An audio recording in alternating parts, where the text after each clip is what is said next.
ABC electrical supervisor license, ABC electrician license, ABC কন্ট্রাক্টরি বা ঠিকাদারি লাইসেন্সের সকল ধরনের নবায়ন ফি এবং যারা নতুন পরীক্ষার্থী নতুনভাবে আবেদন করবেন তারা সকল ধরনের আপডেট ফি সম্পর্কে জানতে অবশ্যই তাদের ওয়েবসাইটে প্রবেশ করার পরে ওইখানে লাইসেন্স ফি ক্যালকুলেটরের মাধ্যমে আপনারা তাদের আপডেটকৃত বর্তমান ফি সম্পর্কে জেনে নিতে পারেন। তো সেক্ষেত্রে আপনারা যে কোনো ব্রাউজার থেকে সার্চ বারে গিয়ে টাইপ করুন ওসিইআই সার্ভিস পোর্টাল আর টাইপ করে সার্চ আইকনে ক্লিক করলে আপনারা তাদের ওয়েবসাইটটি চলে আসবে। ওয়েবসাইটে প্রবেশ করার পরে আপনারা দেখতে পারবেন মেনু বারে ভেরিফাই লাইসেন্স এক্সাম শিডিউল বিভিন্ন ধরনের ক্যাটাগরি রয়েছে। আমরা লাইসেন্স ফি ক্যালকুলেটরে ক্লিক করার পরে সেখানে রিনিউ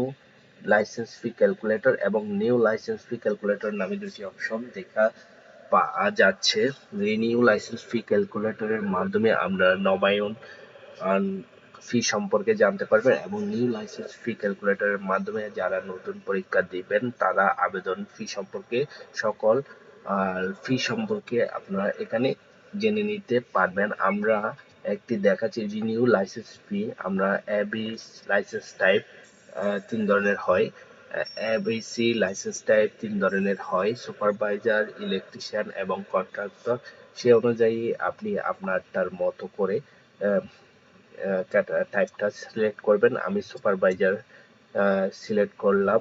লাইসেন্স ক্যাটাগরিতে তিন ধরনের ক্যাটাগরি থাকে, এবিসি, বিসি, সি। তো আমরা লাইসেন্স ক্যাটাগরি আপনার লাইসেন্স অনুযায়ী এখানে ক্যাটাগরিটা সিলেক্ট করবেন। আমি এবিসি তিনটাই দিলাম এবং লাইসেন্স এক্সপায়ারি ডেট দেখা যাচ্ছে। এখানে লাইসেন্স এক্সপায়ারি ডেটে আপনার বর্তমানে যে লাইসেন্সটি রয়েছে সেখানে আপনি এক্সপায়ারি ডেট কত সেটা দেখবেন। সেটা দেখার পরে এখানে টাইপ করবেন। আমি আজকের ডেটটি দিচ্ছি জাস্ট আপনাদেরকে এক্সাম্পল হিসেবে দেখার জন্য। 16ই ফেব্রুয়ারি 2026 দিলাম। 2026 দেওয়ার পরে ইনসার্ট ইউর রিনিউ পিরিয়ড। এটার মানে হচ্ছে যে আপনারা এখানে কয় বছরের জন্য রিনিউ করবেন। আপনি যদি 1 বছরের জন্য হন তাহলে 1 ভ্যালু দিবেন, আর 2 বছরের 2, 3, 4 এভাবে 5, 6, 7, 8 যত বছর করবেন তত বছরের এখানে পিরিয়ডটা দিয়ে দিবেন। আমি 1 ইয়ারের জন্য করতেছি সেজন্য 1 দিচ্ছি। হ্যাঁ, আপনি রিনিউ ডেট আপনি কত তারিখ থেকে এটি কার্যকর করবেন সেটি দিয়ে দিবেন। আমি 16 তারিখেই দিয়ে দিচ্ছি।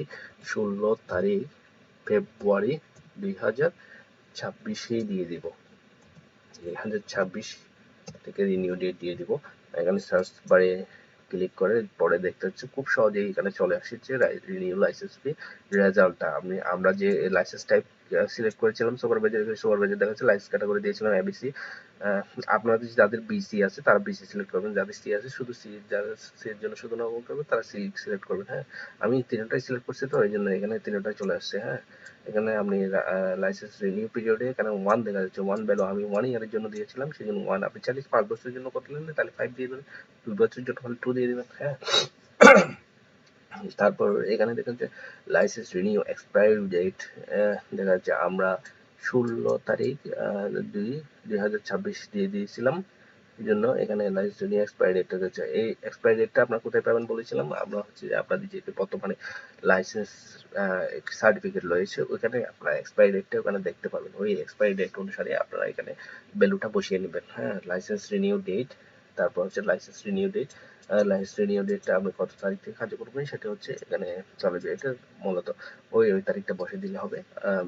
তারপর হচ্ছে এখানে টোটাল অ্যামাউন্ট ফর রিনিউ 1 বছরের জন্য আমার কথাটা তাহলে 1320 টাকা আসতেছে। যারা সুপারভাইজার, যারা ইলেকট্রিশিয়ান তাদের জন্য অনেক কম সুপারভাইজার থেকে। হ্যাঁ, চাইলে আমরা এভাবে জানতে পারবেন। এখন আমি যারা নতুন পরীক্ষার্থী যারা পরীক্ষার জন্য আবেদন করবেন তারা ফি সম্পর্কে জানার জন্য এখানে নিউ লাইসেন্স ফি ক্যালকুলেটর অপশনে যাবেন। যাওয়ার পরে লাইসেন্স টাইপ আপনারা যে সুপারভাইজার, ইলেকট্রিশিয়ান, কন্ট্রাক্টর যেটা জন্য নতুন পরীক্ষা দিবেন যেটার জন্য জানতে চাচ্ছেন ফি সেটি ক্লিক করে আপনারা জেনে নিতে পারেন। আমি দিলাম ইলেকট্রিশিয়ান দিলাম, হ্যাঁ।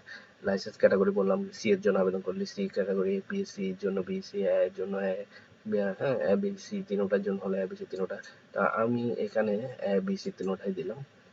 সিলেক্ট করার পরে ইলেকট্রিশিয়ানের জন্য কথা আসবে। দেখেন এবিসি তিনোটা যদি আমি একসাথে পরীক্ষা দিতে চাই, সেক্ষেত্রে আমার এখানে লাইসেন্স টাইপ আমি ইলেকট্রিশিয়ান ট্যাপ করেছিলাম, এই জন্য ইলেকট্রিশিয়ান চলে আসছে। এবিসি ক্যাটাগরি দিয়েছিলাম, এখানে লাইসেন্স ফি 540 টাকা, হ্যাঁ, 540 টাকা তিনোটার জন্য। আর হচ্ছে এখানে সেন্টার ফি দেখাচ্ছে 900 প্লাস অনলাইন প্রসেস ফি। 900 টাকার থেকে একটু বেশি যাবে, কয়েক টাকা হচ্ছে যে অনলাইন প্রসেস ফি, যে বিকাশ নগদে দেওয়ার জন্য একটা ফি তো যাবে। হ্যাঁ, তাহলে টোটাল অ্যামাউন্ট হচ্ছে আমরা 1440 টাকা দিয়ে আপনি ইলেকট্রিশিয়ানের এবিসি ক্যাটাগরির জন্য আবেদন করে নিতে পারবেন। আর এই আবেদনগুলো, ফি গুলো জমা দিতে অবশ্যই আমরা সোনালী ব্যাংকের অনলাইন ওয়েবসাইট কিংবা অ্যাপ থেকে আমরা করতে পারেন, যে চালান ফি পূরণ করে জমা দিতে পারেন, অথবা আমরা সরাসরি ব্যাংকে গিয়ে আমরা ব্যাংকের মাধ্যমে চালান ফর্ম ফিল আপ করে দিতে পারেন। ফিল আপ করার পরে আপনারা এখানে ওয়েবসাইটে চালান ফর্মটা আর যেটি দিবে রিসিপ্ট, সেটির মাধ্যমে আপনারা এখানে করতে পারেন, আবেদন করে নিতে পারেন, রিনিউর জন্য আবেদন করতে নিতে পারেন। আর হচ্ছে যারা নিউ লাইসেন্স, তারা নতুন পরীক্ষা দেওয়ার জন্য আবেদন করে নিতে পারেন, হ্যাঁ। সব কিছু ওদের সকল কার্যক্রম এই ওয়েবসাইটের মাধ্যমে হয়ে থাকে। তো ধন্যবাদ সবাইকে, ভালো থাকবেন, সবার জন্য শুভকামনা।